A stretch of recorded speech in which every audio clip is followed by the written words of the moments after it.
دوستان عزیز سلام علیکم. امروز 14 اپریل سال 2025 میباشد. ما قرار داریم در یکی از باغ‌های انگور باغ که با راه تک پیوند اول پرورش کردن تک پیوند مخصوص.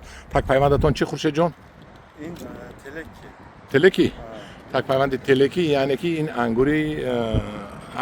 انگوری وحشی، انگوری که برگشت کم کم مانندی دارد. این باغ رو همه باغ کیوی گفته میگشتن.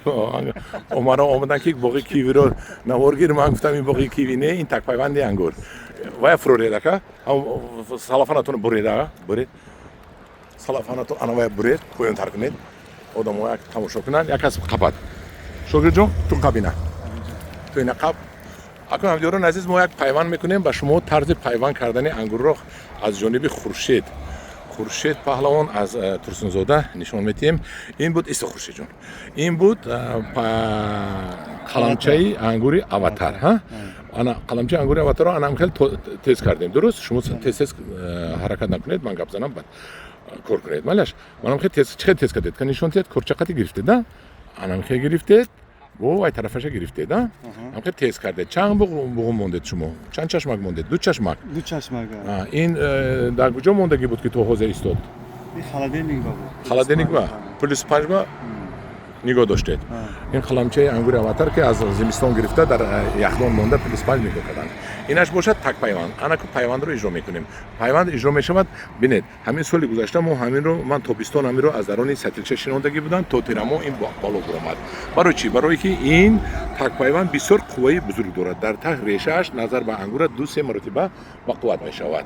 برای همین این تو تیرمو برآمد. اکنون ما پیوند میکنیم و حاضر به شما پیوندی سیاه در سبز رو نشون میدیم در اجرای خورشید از ترسنزاده. خورشید پیوند کنیم. وانه تک پیوند رو ما چوک میکنیم از بینش چوک میکنیم. بعد قلمچه تیز کردگی ما در بینش میمونیم. اگر قلمچه ما با تک پیوند درست بیاید، هر دو طرفش برابر بیاید، این یعنی که ایدئال نیامد. من همه ایدئال نیامد. اگر که قلمچه ما غفص باشد، قلمچه ما غفص باشد، نظر به تک پیوند ولی نکنید. یک طرفش برابر بیاید و یک طرفش بلندتر هم بیاد میشد. یا که اگر قلمچه ما باریکتر باشد، این غفص باشد، یک طرفش برابر بیاد و یک طرفش درونتر بیاد، هیچ گپ میگیرد. انا کو میپیچونیم. نغز یک قدم میپیچونیم که آب انگور نچکده، آب از بالا رود، آب از نوک پیوند رود. وقتی پیچاندن من چشمکو باید مخفون نشود. چشمک کشوده میمونید. اگه اونم نپیچونیدم میگیرد کن. خواهی پیچونید اون اختر میگیرد، نمیپرد. من هم دوران عزیز من هم خیلی پیوند کردن. خدا خواهد خورشید این نتیجه شو بعد از 15-20 روز با ما نشون میدهد. درست می خورشید؟ بله. یا بورا قلمچه میوهش قطع میبرد. این میوه میبنده ده امسو. من دیدم بولو. من هم دوران عزیز این اکن امسو خدا خواهد هم میبندد هم نغز نوده میکند. بهتر اکن سیاه در سبز این پیوند بهترین است. سیاه در سبز یعنی که وای قلمچه خالدینیک سیاه بود سالی گذشته، اینش سبز. امسال هم میگیرد هم ببین نقص میکند. انا هم دوران عزیز ما پیوندی انگور رو اجرا کردیم. شما هم میتوانید هم خیلی انگور پیوند کنید. من حاضر نشون دادم شما این انگور بست است الکیو، لیکن این انگور خورده نمیشود. من خوشش ببینید ده انگوری سگک مونند. انا هم دوران عزیز همین باغ همین سال همین پیوند میشود. همین سال همین پیوند میشود. نصیب باشد خدا خواهد یک باغی نمونوی ده مبادل می شود. همین باغ نمونوی این شینونده شده است. چند بچه خورشید؟ رد ایستاده 3 متر، پایینش 6 متری مونده. 3 به 6 شینونده شده است. آبی قطرگی است، دو قطور. بعد اینجا شما این سال این زمین ببینید که همه زمینی سنگلاخ. زمین بدید سنگلاخ. در سنگلاخ انگور پروریده می شود در خوجند، چون که خوجندی ها بسیار استخوانی پخته اینا تنها در انگور در سنگلاخ کردن، اینو در پیاز در سنگلاخ پیاز میکنن، در سنگلاخ پیسته میکنن، در سنگلاخ اینو زردولو میکنن. این خوجندی و بچهای خوجند بسیار شخص و بچهای کردانی پخته آفرینشان بود. خورشید جان، اکنون این خدا خواهد همین سال همش پیوند میکنید؟ شما با چی پرو میتید به خشبه؟ به خشبه پوری مرغ داده. پوری مرغ دادید؟ پوری کهنه می نوشه؟ کهنه‌اش بود. کهنه‌اش بود، کهنه‌اش دادیم. یک سطلی دادیم، یک سطلی طرف دادیم، یک سطلی اون طرف. دو سطلی، یک سطلی این طرف، یک سطلی اون طرف. به خشبه ریختید؟ لیتر همافوس قطعی. لیتر هم فوز قطعی. مچوین لیتر همافوسی 16 با 3 تا 16. آها. هر تاگی یک درخت با 100 گرمی ریختیم. 100 گرمی ریخته. خدا خواهد این درخت شما امسال اگه پیوندتون گرفته نصیب باشد، اگر یک 4 متری میشود نصیب باشد با نشان میتیم. میوه‌اش خورشید جان خودتون ترسون زاده؟ بله هست. اینجا با کم آمده باغداری کرده نه؟ یک باغ نشان میتید که باغ میکنیم. درست؟ ترسون زاده در انگور پروری میدونید که از ازبکستان هم پیشرفتگی میدونید ها؟ انا همداران عزیز این بود یک نواری از باغ انگور که تگش تگ پیوندی مخصوص است، بالایش انگور می شود و نتیجهش رو ما به شما با مرور زمان نشون میتیم. این با آب قطرگی آب داده می شود، یعنی آب رو صرفه کرده آب میتین، آسانی آب، زمین علف ندارد، زمین سنگ خوله است. من چخلی که میبینید سنگ و قم در انمی سنگلاخ در خوجند انگورزوری میکنن که حال همه حواسش میبیاد. خدا خواهد نصیب باشد. همدوران عزیز نگفته نماند که این باغ تحت راهبری برادرمان علیم جان. علیم جان السلام علیکم. شما نظمی درست می خوش آمدید به گروه انگور ما، انگور و باغ ما.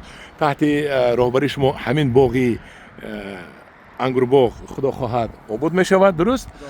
شما همین کی سهم گرفتید چناندید؟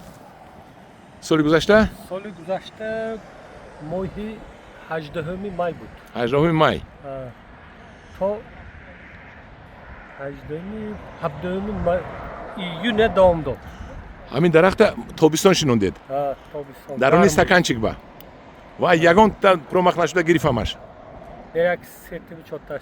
از چند دانه 3-4 دانه؟ 1100 بود می؟ 1100. از 1100 3-4 دانهش نگرفت دیگرش گرفت. آفرین به شما جان. علیم جان اکن شما من فکر میکنم که برای گذاشتن سهم خود در تامین سیاست دولت، سیاست جناب عالی اویدی تامین بخطری اوزخواری مملکت یک سهم خود رو گذاشته ایستادید. در اینجا در چند هکتار شما باغ کردید، باغ انگور باغ میکنید؟ همگی 12-4 این جای گرمخانه کردی. اینجا استوداش یک کنیم. اینجا علیم جان که اینجا استودیو نشون تیم من شما فونی باغتون اینجا گرمخانه هم کردید. ها گرمخانه حال این حالای خورشید فروشی برآمد همونه برای خلق تامین. برای خلق همین حاضر زمینای باغ انگور زیاد شده ایستاده است. در همین سنگلاخ در همین یک جایی که نوبو بیچی نمیشد شما انگور باغ کردید. همین خیلی من کیم برای معلومات گرفتن در کارشان لازم باشد ما خدمت بیام.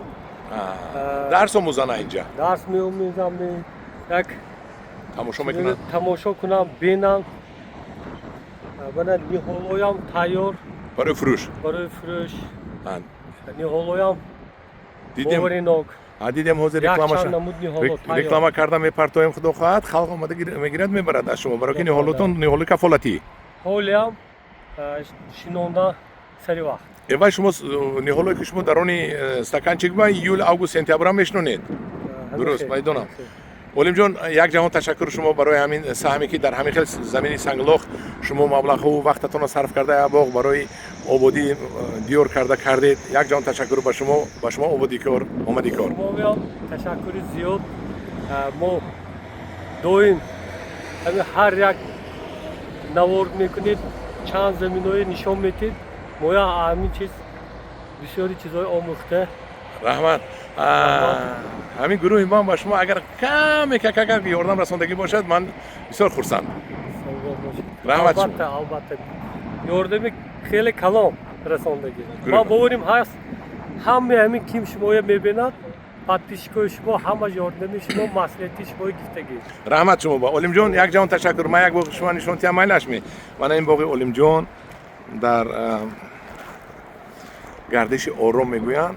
Мана ҳамин ҳамаш такпайванд ҳоли пайванд нашудааст. Акнун пайванда сар мекунанд. Акнун худо хоҳад ин як боғи намунавӣ да мубаддал мегардад. ҳоли ҳама аз ин боғ омада намуна ибрат мегиранд. ҳамдиёрони азиз дар паноҳи худо бошед. маъқул шудагӣ бошад якта лайк кунед ёки подписатсия кунед.